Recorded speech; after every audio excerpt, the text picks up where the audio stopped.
We're still waiting for Office of Emergency Services, but they'll be on momentarily, and Ryan Burris will be representing them.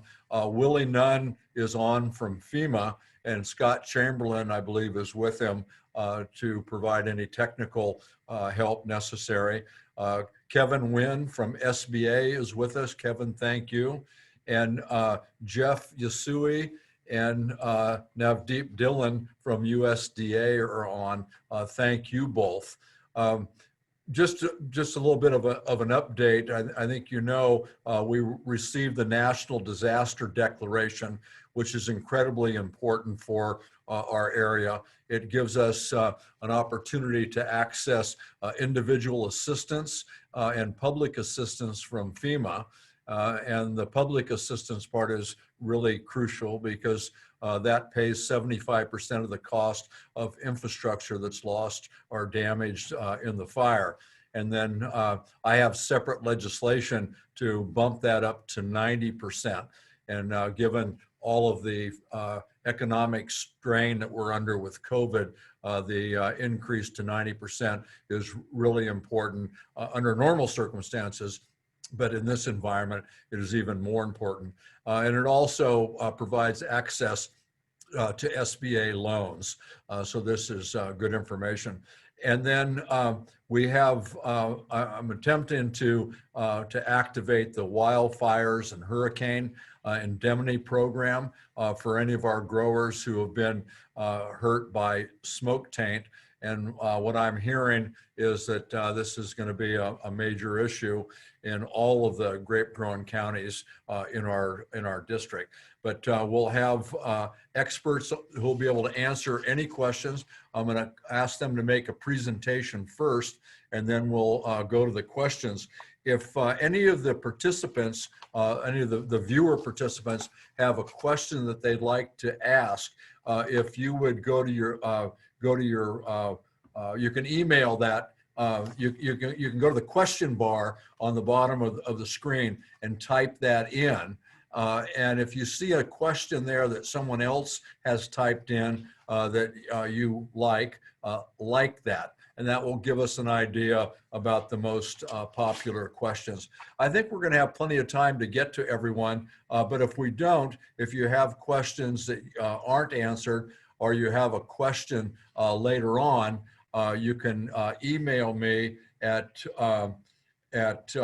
my email, and we'll get an answer for you. So with that, we'll kick it off. I understand Cal OES is joined. So Willie, I'm sorry.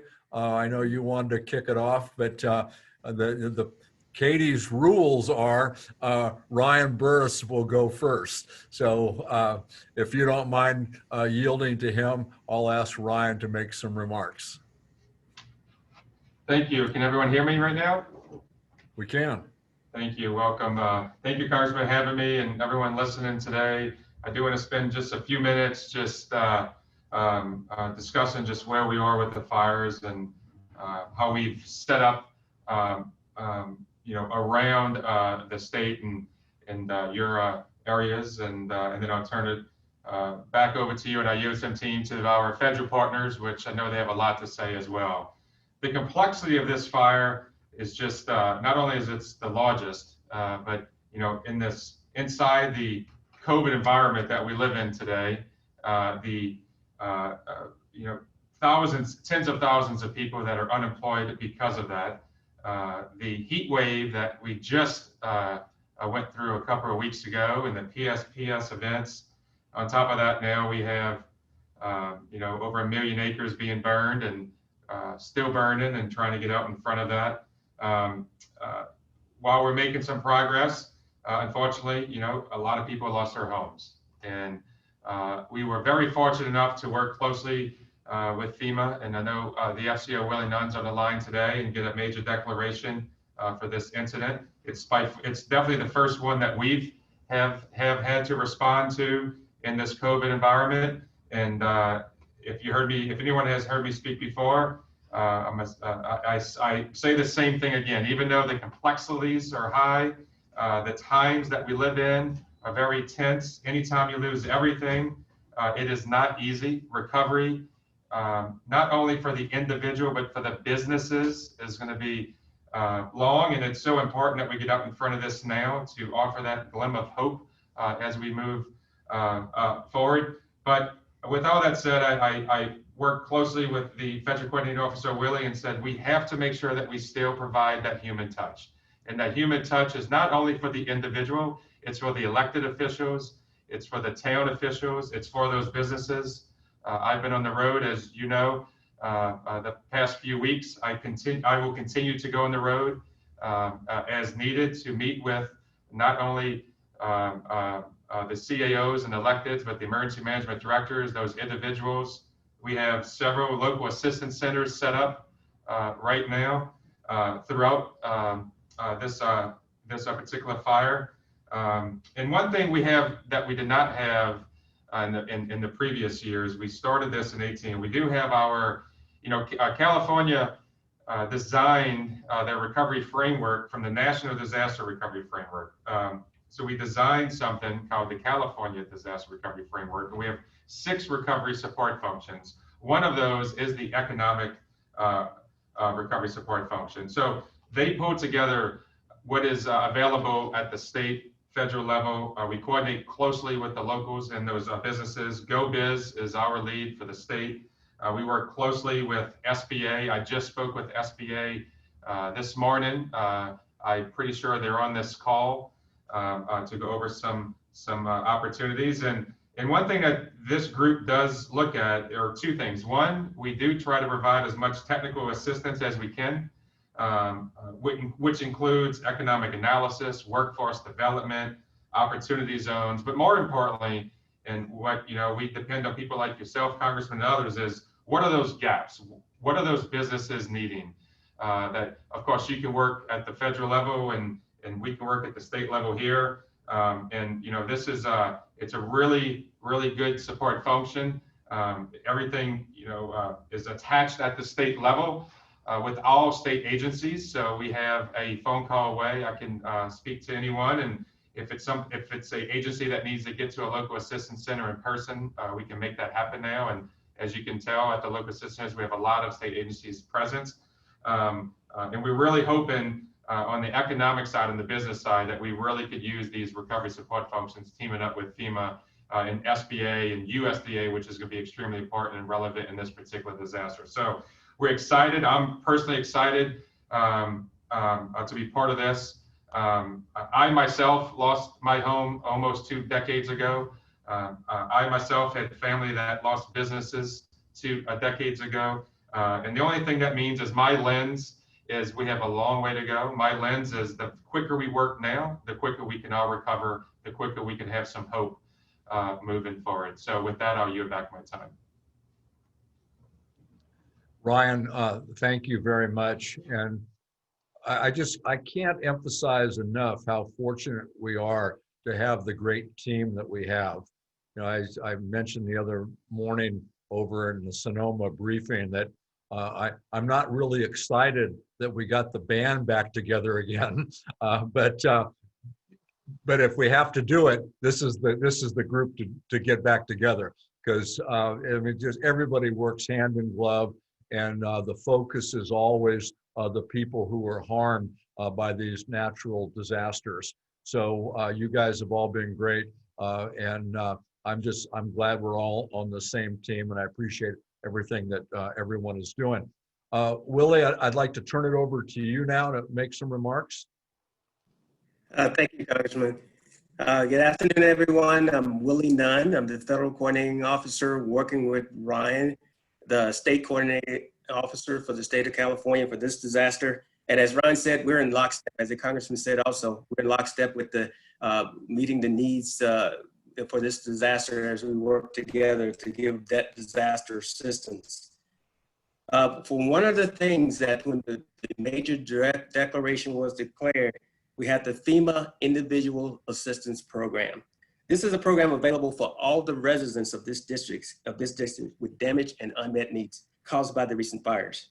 These are grants to help eligible survivors with financial assistance that include rental assistance, home repair, home replacement, and other disaster-related needs such as childcare, medical, and dental expenses. I want to manage your expectations. These are not to make you whole. However, these are to help you in your greatest time of need, to make sure that if we can fill the gap between insurance, whatever assistance that you have, if you have volunteer agency. But these are programs that are available to you that we want to make sure that you get what you need. The first thing is to contact your insurance company and file a claim for disaster caused damage. We want you to take photos or videos of damage and keep all the receipts related to home repair. If you have underinsured, uninsured losses, this is where we come in. This is where we come in with the individual assistance program. And the first thing to do is register. I know we're trying to get a media blitz to get folks to register. But this is how you do it. We have a FEMA app that you can use on your smartphone or your tablet. You just download and register on the FEMA app, or you can go online on the web with disasterassistance.gov. That's disasterassistance.gov. Disaster assistance, one word. Or you can do the old-fashioned way to register by calling 1-800-621-3362. 1-800-621-3362. That's 621 FEMA. Yes. And also for TY, we can go 1-800-462-7585. And those the helpline for that is available on Pacific Standard Time from 7 a.m. to 10:30 p.m. at night. Also, in addition to what I mentioned about the individual assistance, we have approved for this disaster the Critical Needs Assistance Program. This is a one-time payment per household to assist with life-saving, life-sustaining needs, such as water, food, first aid, prescriptions, diapers, and other critical needs. But the critical thing to be eligible for that, you need to, and one of the critical dates on that, you need to register by the 5th of September. And so let's get the word out to yourselves and also to everyone that you know that impacted by this in the designated counties, that we need to, for any assistance, you need to register, but for the critical needs assistance, please register by the 5th. And with that, registering by the 5th, if you're eligible and you qualify, that payment will be made to the, to the individuals. So important, my biggest is make sure you register. For more details needed in individual assistance, to help you when you call, and I think we can make sure we can get these things out to you in the media blitz as well, is the Social Security number. Have that available. Insurance policy information, address of damaged primary dwellings, a description of disaster caused damage and losses, a current mailing address, a current telephone number, total household annual income. These are a few of the things that if you have that at the ready when you call, it could help the process a little bit faster. But if you don't have that at the ready, call anyway, because we need you to register. So with that, I'll stop there and I'll be on for questions later. Thank you for the opportunity. Standing by for questions. Willie, thank you very much. Now we'll go to SBA, Kevin Wynn.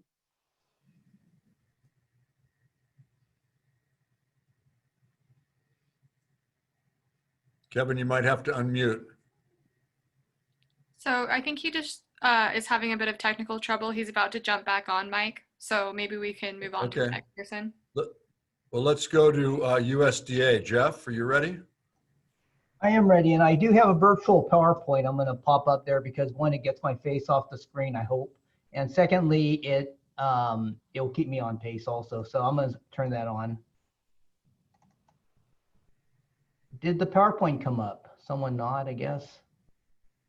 It is up. Okay. Got it. Perfect. My name is Jeff Yasui. I'm the director for USDA Risk Management Agency. We are the agency that oversees crop insurance, although we are not the ones that are delivering it.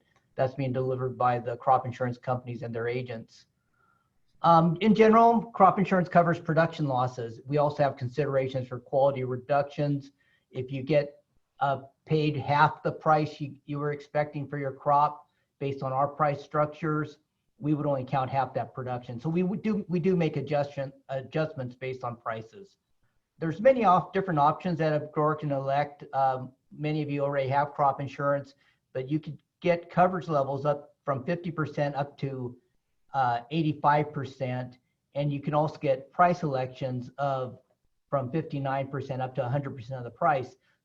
The higher you go, the more it's going to cost, but also the less loss it will take for you to qualify for a loss. The good thing about crop insurance is that it's highly subsidized.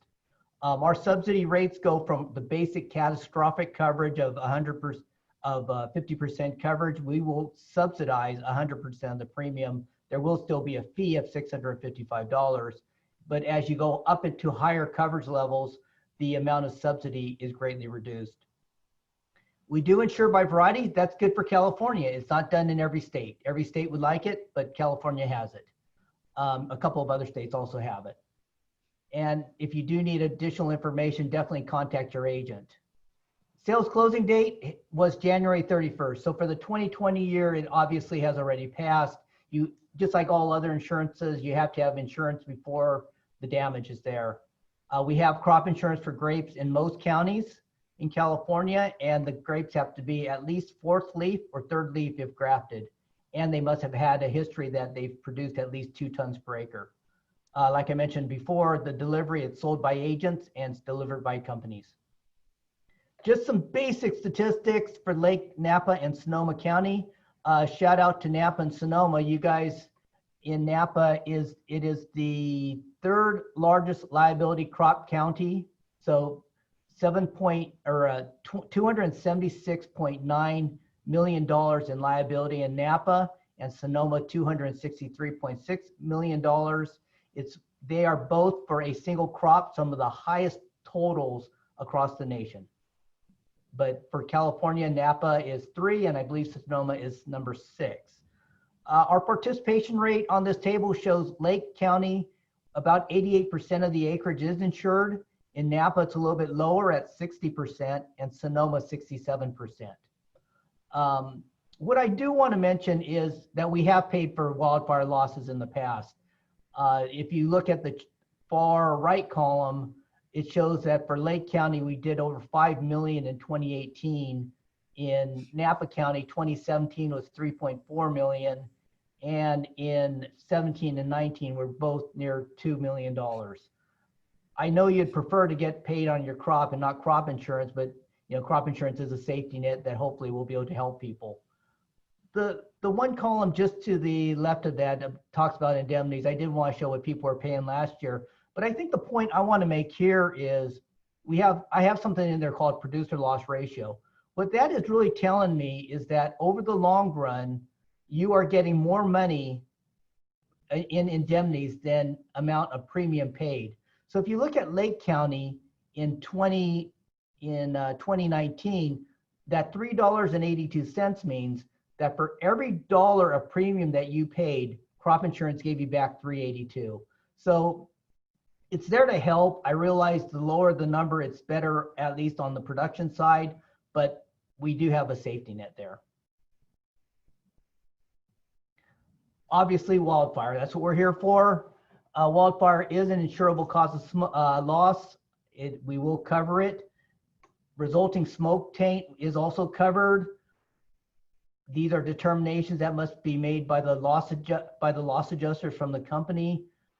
One key thing here, a couple of key things, but one key thing is if you have the occurrence of any occurrence, whether it be wildfire, whether it be excessive rain, excessive cold, excessive heat, anything that's an insurable cause of loss, you must contact your agent within 72 hours to document that you had an occurrence.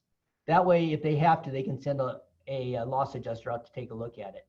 So if you haven't contacted your agent yet, make sure you contact them right after this meeting, hopefully. Lab tests. I know it's a concern. There are only 1 or 2 labs out there that are able to do the testing we've heard now. I don't know if it's COVID related. Currently, our loss adjustment procedures indicate that there must be an elevated level of the chemical markers that are used to identify smoke taint. We haven't pinpointed, we're not going to tell the loss adjusters which ones they are, because I do believe it could be different by variety or by, whatever the buyer's looking at. But as of right now, lab test is required and the sample must be obtained prior to any commingling to show that the loss did not occur after harvest. But the key thing is the sample must be obtained prior to commingling. Like I just mentioned, I do know there is a concern about lack of labs out there. It's something that we can't change immediately. I don't know if there is a resolution for it, but I'd be happy to work with the Congressman's office to see if we can find a solution. Possibly if the unavailability of the labs is due to COVID, it might be some leverage that we could use to possibly come to a resolution on that. We are aware that there is only 1 or 2 labs and they are probably going to be overwhelmed. For more information, I'm going to start off with contact your agent. We also have an RMA website that has the policy information, program information. And if you don't have insurance this year, you're not going to be able to get it at this point. But if you want to look to the future, there is an agent locator. My office is located in Davis, California. You can call and leave a message. You could leave a general email. This is our general email box. And I think in the very first slide, I actually had my own email, which is jeff.yasui@usda.gov. So there are ways of contacting us, but your primary contact probably should be your agent first, because if you want to try to file a notice of loss with me, that's not going to help you any. You need to go to your agent to do that. I'm going to move over to Farm Service Agency programs. It's another branch of the USDA. Farm Service Agency administers commodity programs, disaster and various disaster programs, and farm operating loans. So one of the programs that's really relevant for the Farm Service Agency, and it could be relevant to you all, is the Tree Assistance Program. This program is currently available is to replant or rehabilitate vines that are destroyed or damaged by the fire or any other natural disaster. It's a cost share program. What that means is that you would do the work and the USDA Farm Service Agency would reimburse you for a high percentage of that. The percentages, I think they can go up to 90% at the highest level, but I'm not positive on that.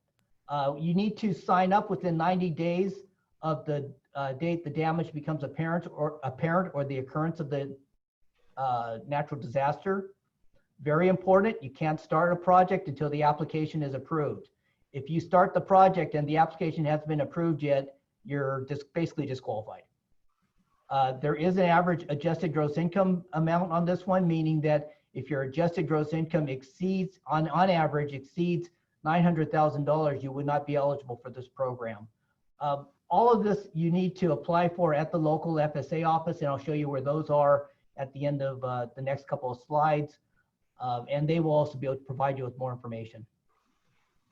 A second program that FSA has is the Emergency Conservation Program. This is to rehabilitate farmland and conservation structures damaged by natural disasters, perhaps drip lines, things like that, that are conservation minded practices that you have that have been destroyed.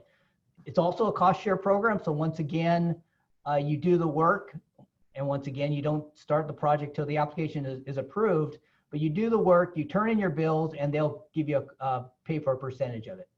The deadline to sign up, well, it's basically as soon as possible. You need to go into your county FSA office or contact them to let them know that you have that you want to apply.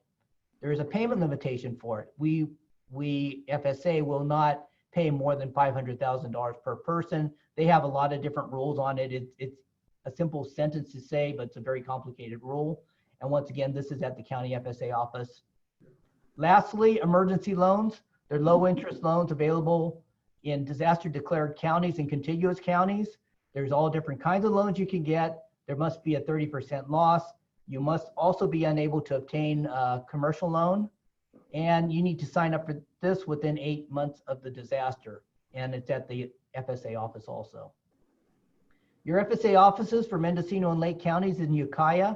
For Napa County, it's in Vacaville, and for Sonoma County, it's in Petaluma. You could also go to the FSA website, farmers.gov, which is a general USDA website also, and you can get fact sheets and general information there. The state FSA office is located in Davis, California, and the director is Connie Conway, and Navdeep Dillon is here to answer questions if they come up regarding these programs. That's all I got, and it was quick.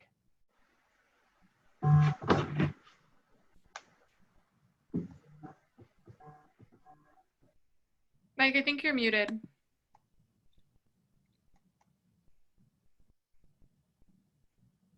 Jeff, thank you. Navdeep, you have remarks to make, or are you just there for questions? No, I'm just here for questions. The only thing I would like to mention is on the TAP program, we have rates by, it's cost share program, but we don't pay a percentage. We have set rates by vine and by acre. Okay, great.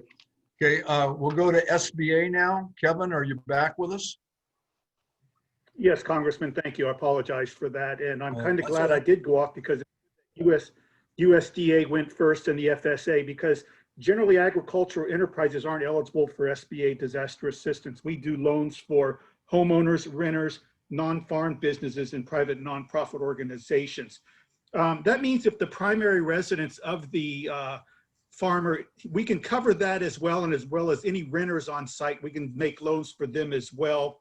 We look at three things: the credit history, the repayment ability, and the fact that the home is on the declared disaster area of the county, which would be Napa in this case, or Sonoma. Interest rates are relatively really low, 1.1% for home loans. Our business loans are 3% if they do qualify. We're not turning anyone away, but we do emphasize that you submit what's requested with the application. We'll look at the application and determine if you do qualify for a business loan, but generally you follow the FSA and USDA guidelines when applying for agricultural disaster assistance loans as well. File the application by October 21st, and economic injury disaster loans are due May 24th as well. I'll be available to answer any questions following this, but like I said, we will do primary residence on the disaster damaged property and looking for helping folks with disaster, Congressman, and I'll be here for questions as well. All right, Kevin, thank you very much. I want to remind everybody, if you have a question, please go to your question and answer bar and type it in, and or like any questions that you see that you would believe you would benefit from hearing an answer. So Katie, let's go to you, and you can start asking some of the questions that have come in. All right. So first question, this person says, what assistance, if any, is available for wine grapes damaged by smoke taint? Well, for uninsured crops, actually for crop insurance, as Jeff said, they would cover if you have insurance. For uninsured grapes, currently there is not a program that would cover that FSA has. We do currently have a program for the 19 wildfire losses, but nothing for the 2020 wildfire losses at this point. Okay, Navdeep, I mentioned earlier that we're trying to trigger that, the wildfire and hurricane indemnification program.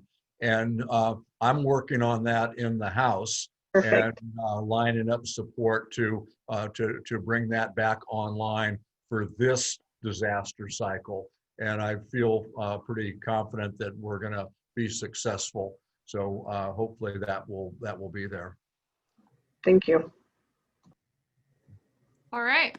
Next question. This person says, for the USDA representatives, smoke taint is difficult to document in advance of harvest with the backup in the only lab capable of testing for smoke taint markers. What do you recommend for those of us with crop insurance that requires pre-harvest testing, and are there other resources from USDA to help? As of right now, our rules do require that we have a lab test that shows elevated levels of smoke taint, the markers that are creating smoke taint. Would be happy to work with the congressman to see if there's something we could you do to resolve the situation. But as of right now, as far as crop insurance is concerned, it does require a lab test. Unfortunately, we don't have that many labs available apparently. So, Mr. Congressman? Well, I'm happy to work with you. It sounds like we ought to bring into the fold our local ag community to figure out how we can develop those resources or identify resources that can be brought into play to deal with this. I'm like you, Jeff. I don't have any lab capacity, but we ought to be able to figure something out. There's got to be some lab opportunities around. And if this is a problem, we should really get our heads together. Yeah. Congressman, when you do approve a program for uninsured producers, we want to address that in the legislation on how, and make sure that we address that if they don't have a test. Yeah, I mean, it's pretty obvious if someone's grapes are rejected Right. by the winery. I'm not quite sure what role the lab would play. They're either accepted or they're rejected, and if they're rejected, that grower is out of luck. So we ought to be able to address this. All right. So the next question is similar to what you just mentioned, Congressman. This person says, I'm a wine grape grower in Sonoma County. My grapes still on the vines have been rejected by my winery buyer. I do have insurance, but it will not cover my costs. What method of financial assistance will be provided for Sonoma County farmers like me? Now, Deep, do you want to take that? I mean, the crop insurance isn't going to cover the entire cost. And Right. Yeah. So our that'll help. Yeah, the additional, if Congress legislates another program similar to the one that we had for the 19 fires, the assistance that FSA provides is in addition to your crop insurance indemnity. We reduce the payment by whatever you receive for crop insurance, but you do get an additional payment if there is one. Yes. It's not going to cover the whole loss. Right. But it's better than nothing. Correct. All right. Okay, Katie. Next question. This person says, we are looking for information on loss of grazing lands. Because of the wildfire, we have lost our leasee because the fencing and grazing lands were destroyed. So we do, FSA has had two separate programs depending on whether you're leasing federal or state land or federal land, or if you have private land. We do have programs that provide assistance. Either, there isn't any, we can't provide land for you to graze, but we can provide financial assistance so you can buy feed for your livestock. So contact your local FSA office. There's an emergency livestock assistance program and also a livestock forage program. Both of those are available. And I'll just add also, and this applies to anyone on the webinar, Right. Our friends and family outside of those in attendance, but you can always call my office as well, and I can help facilitate the meetings between the different state and federal agencies. Katie? All right. Next question. This person says, smoke taint lab results are taking up to 30 days to return. If growers harvest while waiting for test results, are they less eligible for crop insurance through some agents or providers? With crop insurance, we do know that people are going to begin their lab tests, and the lab results could take time. We're aware of that. You should go ahead and harvest because if you don't and you're losing it in the field and the test comes back with no markers, you're not going to have anything. You won't have any crop to harvest. So do what you normally do. I don't see how you'd be less eligible. You're going to still, the crop insurance companies are aware of what's going on. You need to harvest the crop and do everything like you normally would do. You should not be delaying your harvest because that would cause or could cause further degradation of your crop. Jeff, what happens if someone, this example that was just given in the question, what happens if someone takes your advice and harvests and then their fruit's rejected, then they have no home for their fruit and they've incurred the additional cost of harvesting and transportation? Yeah, I mean, growers can't, if they don't harvest it, if they indicate to their loss adjuster they're not going to harvest it, the loss adjuster can do an appraisal at that point in time to help determine what the indemnity amounts are going to be. The loss adjuster needs to do an appraisal to make sure there's no further degradation of the crop.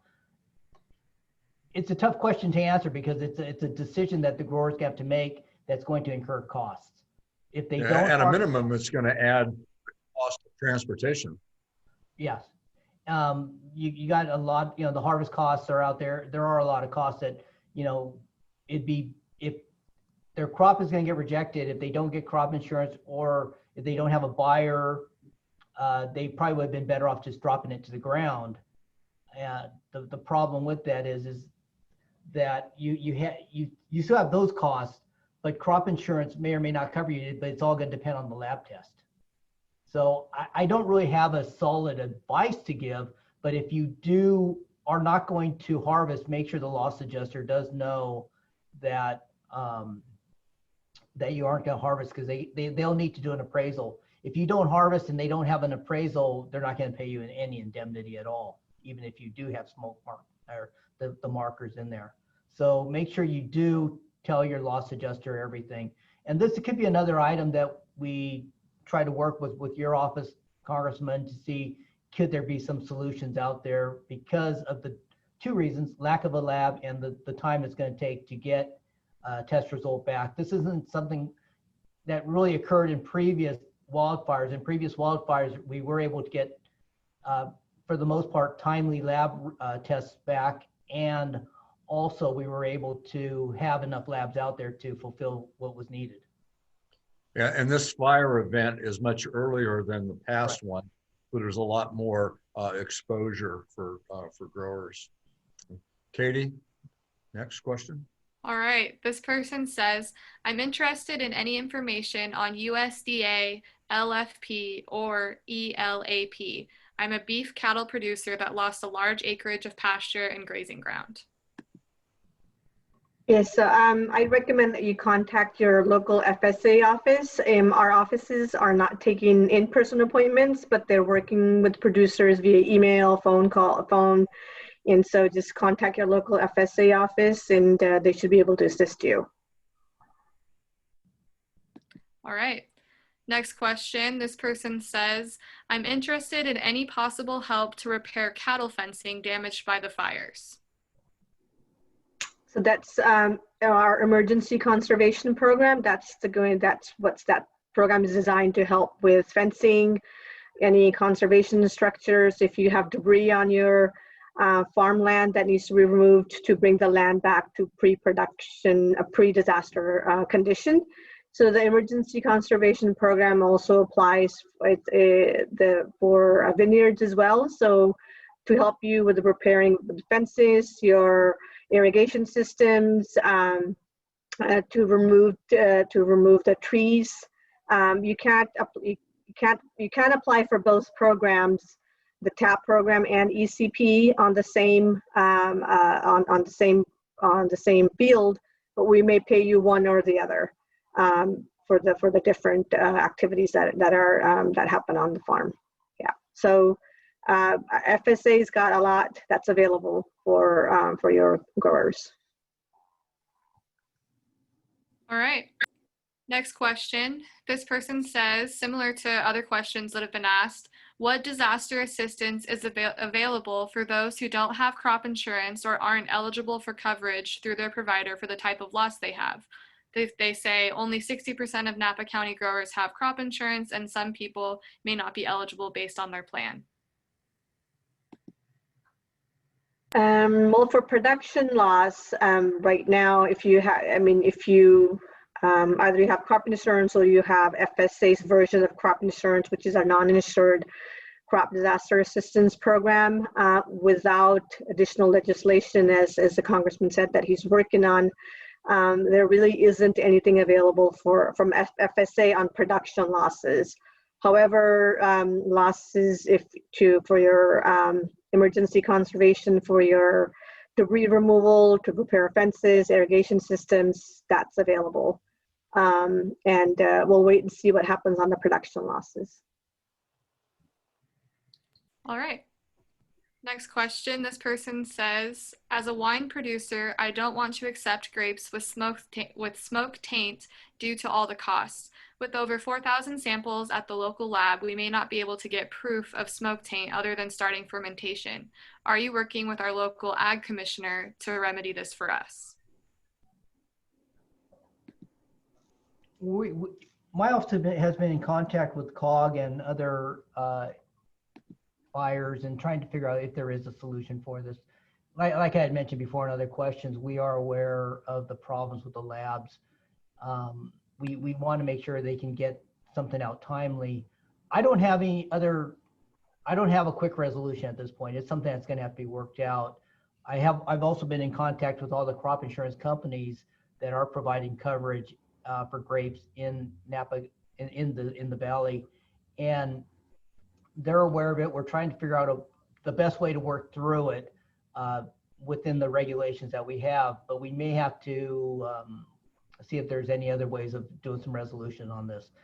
I appreciate the question. I think we've had a few others like this, and definitely making notes here and trying to figure out a way to resolve the situation to the best of the growers out there. But Jeff, just to reiterate, this is different than any previous year. Right. Because of the amount of fruit that's still on the vine. So it's going to exacerbate the problem. So if you could, really dig in and help figure that out, if there's anything I can do to assist you, please let me know. Definitely. We are trying to find solutions. All right. Well, next question. This person says, when do you expect to have some news about your efforts to reenact the WIP program, and how long do you think this will take?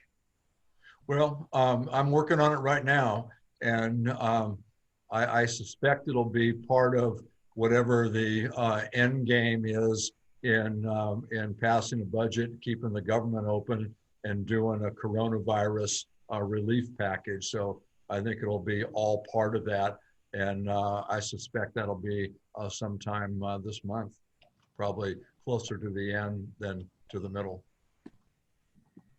All right. Next question. This person says, if additional assistance is approved for smoke taint without insurance, how will we be notified to know to submit an application? I will certainly let people know. If I get the bill, it was my program last time we did it, and I try to let everybody know, and I'll do the same this time. And I suspect that all of our partners in the ag community will let people know as well.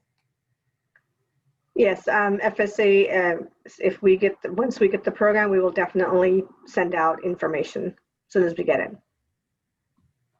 Sky riders, airplanes, and no fireworks, but.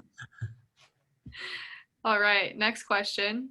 This person says, while we are waiting for WIP to pass through the House, what should growers be documenting or doing to set themselves up for being eligible when that assistance becomes available? Should we be freezing grapes for testing later, testing now, documenting rejection letters? Any advice you have would be great. Yes, I think whatever you can get, it'll be great. So I think letters from your buyers will be acceptable. Tests, we're probably going to follow the same suit, whatever crop insurance does. So very similar to when Jeff comes up with the solution, I will be sure to keep good notes on it. So we will probably use the same type of documentation. It's always better to be over documented than under documented, and I think I would use that as kind of a rough rule of thumb, and try to collect all of the data you can, and have that recorded and ready to go. It certainly won't hurt. All right. Next question. This person says, is the EFRP, the Emergency Forest Restoration Program, currently available to farmers who had undeveloped land in its natural state? The EFRP program is for reestablishing private forests. So if you had trees where you had a planned timber harvest plan, or you were going to sell the timber that was on that land, then we could possibly help under the EFRP program. All right. Just a quick reminder that if you have a question, please use the question and answer feature. It's usually at the bottom of your screen. And if you see a question, please like it. So the next question, someone during their presentation mentioned a CAP program, and this person would like a little bit more information about what that is. That could have been me, and it could have been me talking like a used car salesman, not to disrespect used car salesman, TV salesman. I think it was probably the TAP, the Tree Assistance Program, and that is administered by NOVD, and it's basically to rehabilitate or replant with the case of grapes, vineyards that have been destroyed by wildfire, and they would go in there and pay a cost share in other words, they would help you pay for the costs to do these operations. Jeff, would that be just trees and vines, or does that have a forestry application as well? And TAP does not have a forestry application. We have a separate program for the forest. Okay. That's the EFRP, Emergency Forest Restoration Program. All right. So next, and probably the last question, unless some more appear in the next couple of seconds. This person is wondering, Mike, if this recording will be available on your website or on your Facebook page at any point. We could most certainly make that available. I don't think that's a problem. Our technical people, if that's incorrect, please let me know, but I'll try and make that happen. Awesome. So I think that's the last question. All right, I'll wrap up. Do any of our guests have anything they want to close with? Well, I'll wrap up by just thanking our special guests for joining us. And I know you guys are working around the clock to minimize the hit that everybody's taken, and I really appreciate all of your effort, and I thank you very, very much for that. As far as our participants go, thank you for joining us. I am sincerely sorry for any loss that you've incurred or any problems that you're having as a result of this, and I pledge that I'll work to try and minimize that as much as I can. I encourage you to contact me. Let me know if you see problems that haven't been covered today, or if you need more information. I'm ready to be the go-between between the agency experts and folks on the ground. So please use my office. Katie, thank you for doing another outstanding job on the webinar. And everybody, please be safe. Make sure that you remember that we have also this COVID disaster going on too. So be careful, be safe, and let's make sure we get through this as quickly and painlessly as we possibly can. Thank you again, everyone.